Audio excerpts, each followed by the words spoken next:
मित्रों नमस्कार। मेरा नाम है तरुण छेत्री और आज हम उत्तराखंड फॉरेस्टर में पार्ट 25 पढ़ेंगे। ठीक है, इसमें हम पढ़ेंगे 10th क्लास की एनसीईआरटी में सेकंड चैप्टर है अम्ल, क्षार और लवण। ठीक है ना, जिसको आप पता होगा अम्ल क्या होता है एसिड, क्षार क्या होता है बेस। ठीक है, तो जो अम्ल होते हैं, जो हमारे अम्ल होते हैं, जो हमारे एसिड होते हैं, वो क्या होता है, उनका जो स्वाद होता है वो होता है खट्टा, और जो क्षार होते हैं वो कैसे होते हैं, वो होते हैं थोड़े कड़वे टाइप में। तो दोस्तों जैसा कि आपको पता है चैनल नाम है एग्जाम प्रिपरेशन तैयारी जीत की, तो चैनल को सब्सक्राइब कर देना, वीडियो को लाइक और शेयर ज्यादा से ज्यादा करना दोस्तों। ठीक है, ज्यादा ज्यादा लाइक्स और शेयर करना, क्योंकि फॉरेस्टर एग्जाम नजदीक ही है, ज्यादा दूर नहीं है। तो हम देखते हैं कि अम्ल और क्षार होते क्या है। आपको पता होगा पीएच स्केल, पीएच स्केल जिसमें 7 से नीचे वाले अम्ल होते हैं, 7 से ऊपर वाले क्षार होते हैं, और जो पॉइंट नंबर 7 में होता है वो उदासीन होता है, जैसे कि हमारा जल। अब इस चैप्टर में यही बता रखा है कि अम्ल और क्षार का हमें पता कैसे चलेगा कि कौन सा अम्ल है कौन सा क्षार है। किसी मतलब किसी में किसी को विलयन में मिलाएंगे या अम्ल को किसी विलयन में मिलाएंगे तो हमें कोई अलग रंग दे, क्षार को हम किसी विलयन में मिलाएंगे तो अलग रंग दे।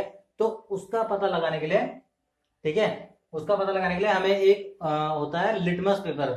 लिटमस पेपर भी होता है, फिनोक्सेलिन भी होता है, मेथिल ऑरेंज भी होता है। ये सब है अम्ल क्षार का पता लगाने के लिए हम इनका यूज करते हैं। तो दोस्तों पहले देखते हैं हम लिटमस पेपर, कि लिटमस पेपर से हम किस तरह से पता कर सकते हैं कि कौन सा एसिड है कौन सा क्षार है। ठीक है, कौन सा NaOH है और कौन सा HCl है, दोनों अलग अलग चीज है। NaOH जिसमें OH ग्रुप रहता है वो हमेशा क्षार रहता है। तो हम देखते हैं, अब क्षार बोले तो आपको वो बेस, और अम्ल एसिड। ठीक है, तो लिटमस विलियन पॉइंट नोट करते हुए चलना, बनाते हुए चलना नोट्स अपने, तभी फायदा होगा, नहीं तो कोई फायदा नहीं होगा। ठीक है, जो लिटमस विलियन है हमारा बैंगनी रंग का होता है। जो हमारा लिटमस विलियन है जिससे हम अम्ल और क्षार का पता लगाते हैं वो बैंगनी रंग का होता है। ठीक है, बैंगनी रंग का रंजक होता है, बैंगनी कलर में होता है। जो हमें लिटमस पेपर मिलता है, क्वेश्चन ये बन जाएगा, जो हमें लिटमस विलेन मिलता है वो किससे प्राप्त होता है, तो वो प्राप्त होता है हमें थैलोफाइटा समूह से।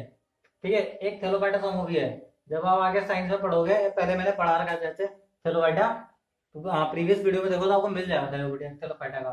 तो थैलोफाइटा समूह के लिचेन पौधे से, ठीक है, थैलोफाइटा समूह के लिचेन पौधे से निकलता है लिटमस विलियन। तो लिटमस विलियन का आपको पता लग गया कि कहाँ से मिलता है, थैलोफाइटा समूह के लिचेन से हमें मिलता है। लिचेन पौधा है, एक लिचेन पौधे का नाम है, प्लांट का नाम है लिचेन, तो उस समय क्या मिलता है, लिटमस विलियन मिलता है। तो ये तो हमें मिल गया लिटमस विलियन। ठीक है, उसके बाद आता है हमारा फिनोक्सेलिन मेथिल से हम लोग क्षार का पता लगा सकते हैं। ठीक है, फिनोक्सेलिन और मेथिल ऑरेंज भी दोनों सेम कार्य करते हैं लिटमस विलियन की तरह ही।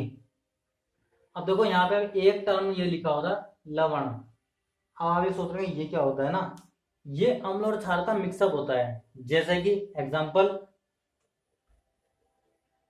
ये लिख दिया हमने सोडियम प्लस क्लोरीन, तो ये बन गया NaCl।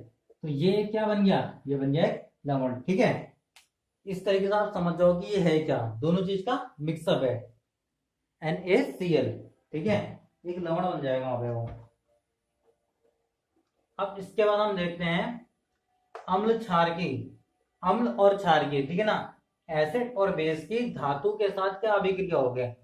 जब हम किसी धातु के साथ, मेटल के साथ ये अभिक्रियाएं कराएंगे तो क्या होगा। वैसे तो मैक्सिमम मेटल इनके साथ नहीं घुलते हैं, ठीक है ना, बहुत ही कम घुलते हैं मेटल, लेकिन जो जो घुलते हैं उनके साथ ये क्या क्रिया करेंगे वो चीज को देखेंगे हम।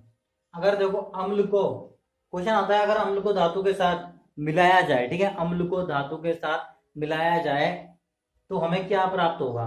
ठीक है, हमें जो बाद में क्या प्राप्त होगा, तो हमें क्या प्राप्त होगा, उसमें लवण और हाइड्रोजन प्राप्त होगा, उन दोनों का एक मिक्सचर। ठीक है, अम्ल और धातु का एक मिक्सचर, और साथ में हाइड्रोजन गैस भी मिलेगी। उसी तरह अगर हम क्षार के साथ भी धातु की क्रिया कराएं, रिएक्शन कराएं, तो मिलेगा क्या हमें, दोबारा से फिर से उन दोनों का एक मिक्सचर और हाइड्रोजन गैस हमें मिलेगी। अब इस चीज का भी एक एग्जांपल देख लेते हैं हम। अभी जैसा मैंने आपको बताया था, अगर अम्ल के साथ हम किसी धातु की अभिक्रिया कराते हैं तो हमें लवण और हाइड्रोजन गैस प्राप्त होती है। अब उसका एग्जांपल देख लेते हैं। आप देख रहे हैं NaOH, ठीक है, सोडियम हाइड्रोक्साइड, जो हमारा है एक क्षार है, जिंक एक धातु है। ठीक है, जिंक के साथ जब इसकी अभिक्रिया होगी, जब इसकी रिएक्शन होगी, तो हमें क्या मिलेगा, NaZnO2। ठीक है, तो हमें क्या मिलेगा, NaZnO2। अब ये क्या है, सोडियम जिंकेट। ठीक है, इसका नाम है सोडियम जिंकेट। तो यही लिख देता हूं इसे मैं, सोडियम जिंकेट। ठीक है, सोडियम जिंकेट है इसका नाम। अब ये रिएक्शन तो आप मैंने लिख दी है, लेकिन इस रिएक्शन को आपको इक्वल भी करना पड़ेगा, बराबर जो हम करते थे पहले, इक्वल करना पड़ेगा। क्या इक्वल करने के लिए बोल रहा हूँ, देखो ऑक्सीजन के यहाँ पे 2 हैं और हमारे पास ऑक्सीजन का यहाँ पे 1 ही है, तो इक्वल करना पड़ेगा, बराबर करना पड़ेगा। तो यहाँ हमने 2 लगा दिया। 2 लगाने से हुआ क्या, वो तो 2 हो गए, H2 हो गए, हाइड्रोजन गैस के लिए H2 बोलते हैं, तो Hb2 हो गए। अब Na सोडियम एक ही है ना, तो यहाँ पे हमें 2 लगाना पड़ेगा। 2Na हो गया, 2Na। और Zn में क्या लगाना पड़ेगा, Zn में यहाँ पे 2 हो जाएंगे ना, तो Zn में 2 लगाना पड़ेगा। तो इस तरह से हो गए 2Na, अरे सॉरी ये हो जाएगा, यहाँ पे आएगा Na2, ठीक है, Na2OH प्लस Zn। अब ये हो गया इक्वल। तो इस तरह से हम जो हमारी समीकरण बनेगी, जो इक्वेशन बनेगी, उसको हम इक्वल कर देंगे। अब हमारा नेक्स्ट पॉइंट है धातु कार्बोनेट तथा हाइड्रोजन कार्बोनेट अम्ल से रिएक्शन। जो धातु कार्बोनेट है किस तरह से अम्ल के साथ रिएक्शन करेगा और उससे हमें क्या मिलता है। तो क्वेश्चन बस यही पूछेगा डायरेक्टली, अगर कोई धातु कार्बोनेट किसी अम्ल के साथ रिएक्शन करता है तो हमें क्या क्या चीजें मिलती हैं, जल और कार्बन डाइऑक्साइड, ठीक है, और उन दोनों का लवण मिलता है हमें, ठीक है ना, मिश्रण मिलता है दोनों। उन दोनों जो भी हमने यूज करेगा, जो भी हम यहाँ पे केमिकल यूज करेंगे उनका मिक्सचर मिलेगा यहाँ पे, ठीक है। तो देखेंगे कि रिएक्शन किस तरह से होती है। अब हमने ले लिया कोई धातु कार्बोनेट, सोडियम कार्बोनेट, ठीक है, सोडियम हमारी धातु है, ठीक है। और क्वेश्चन बनेगा कि ऐसी कौन सी धातु है जिसको चाकू से भी आसानी से काटा जा सकता है। तो सोडियम, पोटेशियम, ये वो धातुएं हैं जिन्हें हम चाकू से आसानी से काट सकते हैं, और ये बहुत ज्यादा सक्रिय धातु होती हैं। सोडियम बहुत ज्यादा सक्रिय धातु होती है, इसलिए इसे भी हम किसमें रखते हैं, आपने देखा होगा मट्टी का तेल या फिर केरोसिन ऑयल, तो उसके अंदर हम सोडियम को रखते हैं ताकि ये ऑक्सीजन के साथ रिएक्शन ना करे। क्योंकि अगर हम खुले में रख देंगे, जैसे हम बाहर कोई भी धातु रख देते हैं, जैसे आयरन हो गया, ठीक है ना, लोहा हो गया, उसे बाहर कहीं भी छोड़ देते हैं, ठीक है, बाहर रख देते हैं, दरवाजे लगे होते हैं हमारे आयरन के, तो वो ऑक्सीजन के साथ क्रिया करते हैं, लेकिन उनमें आग नहीं लगती। लेकिन ये बहुत ज्यादा क्रियाशील होते हैं, वो ज्यादा क्रियाशील नहीं होते हैं, आयरन वगैरह, लोहा जो भी है वो ज्यादा क्रियाशील नहीं होता है। लेकिन जो सोडियम हमारी बहुत ज्यादा क्रियाशील होती है, अगर हम इसे बाहर वातावरण में ऐसे छोड़ देंगे तो ये ऑक्सीजन के साथ क्रिया कर लेगी और तुरंत इसमें आग लग जाएगी, ठीक है। और लोग बोलेंगे चमत्कार हो गया, बताओ, ऐसा लोग कुछ लोग दिखाते ही हैं चमत्कार करने के लिए। तो इसलिए सोडियम को हम किसके अंदर रखते हैं, केरोसिन ऑयल के अंदर रखते हैं। और सोडियम कैसी है, बहुत ही मुलायम धातु है, जिसे चाकू से भी हम काट सकते हैं। तो सोडियम कार्बोनेट की हमने अभी क्रिया कराई HCl से, तो हमें मिला क्या, उन दोनों का लवण मिला, और H2O और CO2 सॉरी। तो हमें मिलता क्या है, उसमें जल मिलता है और कार्बन डाइऑक्साइड मिलती है। अब दूसरा पॉइंट देखते हैं, इसी तरह से क्वेश्चन पूछ सकता है वो। नेक्स्ट वाला आता है हमारा कि अम्ल और क्षार, अगर हम एसिड और बेस दोनों की रिएक्शन कराएंगे तब हमें क्या प्राप्त होगा, ठीक है। एसिड और रेन की जब हम रिएक्शन करवाएंगे तो हमें क्या प्राप्त होगा, लास्ट प्रोडक्ट हमें क्या मिलेगा। तो NaOH प्लस HCl, हमने इन दोनों की रिएक्शन करवाई तो हमें मिलेगा क्या, NaCl, उन दोनों का जो मिक्सचर था वो मिला। NaCl क्या होता है, हमारा नमक होता है, और साथ में हमें क्या मिला, जल मिला। तो इसमें हमें जल मिलेगा। देखो जो इन दोनों का मिक्सचर है, जो हमारा ये NaCl आया है, वो तो कुछ भी हो सकता है, ठीक है, लेकिन हमें जल जरूर मिलेगा। और इस अभिक्रिया में हमें जल और कार्बन डाइऑक्साइड दोनों जरूर मिलेंगे। तो ये पॉइंट लिखते रहना कि जब हम इसकी क्रिया करवाएंगे तो हम हाइड्रोजन और कार्बन डाइऑक्साइड मिलेगी, और जब हम लोग क्षार की रिएक्शन करेंगे तो हमें जल मिलेगा, ठीक है, और साथ में उन दोनों का मिक्सचर मिलेगा। तो हमारी वीडियो का लास्ट टॉपिक हम देख लेते हैं, पीएच स्केल, ठीक है। पीएच स्केल से पहले देखेंगे अम्ल और क्षार क्या है, अम्ल एसिड, क्षार बेस, ठीक है।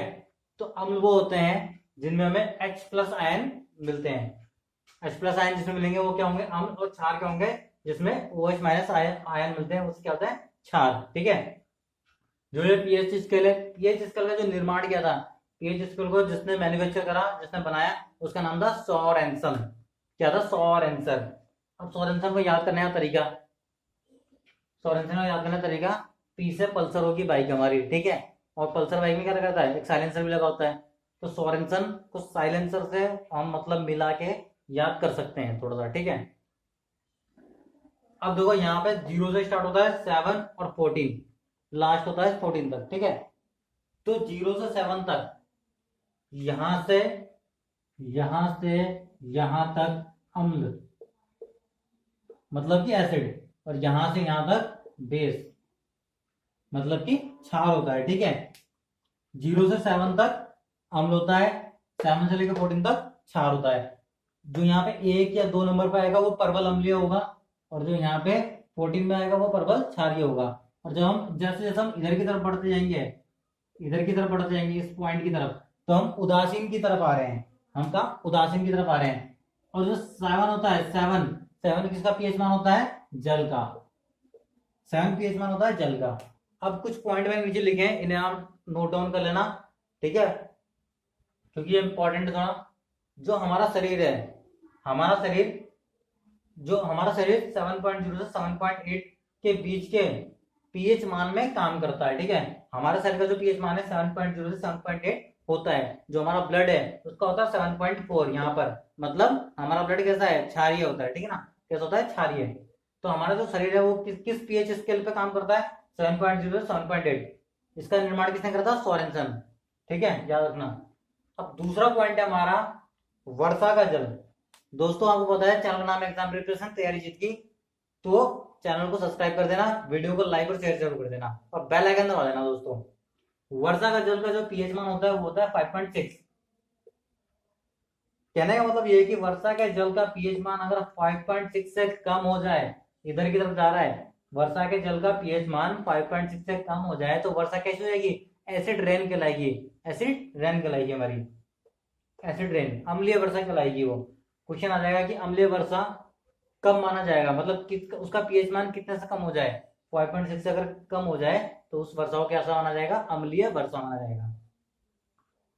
और नेक्स्ट पॉइंट हमारा, जो हमारा मुंह है, माउथ, ठीक है ना, अगर मुंह का जो पीएच मान है अगर 5.5 से, या 5.6 था, यहाँ कितना है 5.5, अगर 5.5 से कम हो जाए तो हमारे जो दांत होते हैं इनका क्षय होना शुरू हो जाएगा, मतलब दांतों का धीरे धीरे क्षय होना शुरू हो जाएगा, दांत क्षय होने शुरू हो जाएंगे, ठीक है, मतलब जो हमारे दांत है वो थोड़े थोड़े घिसने शुरू हो जाएंगे अगर हमारा पीएच मान कम हो जाता है 5.5 से।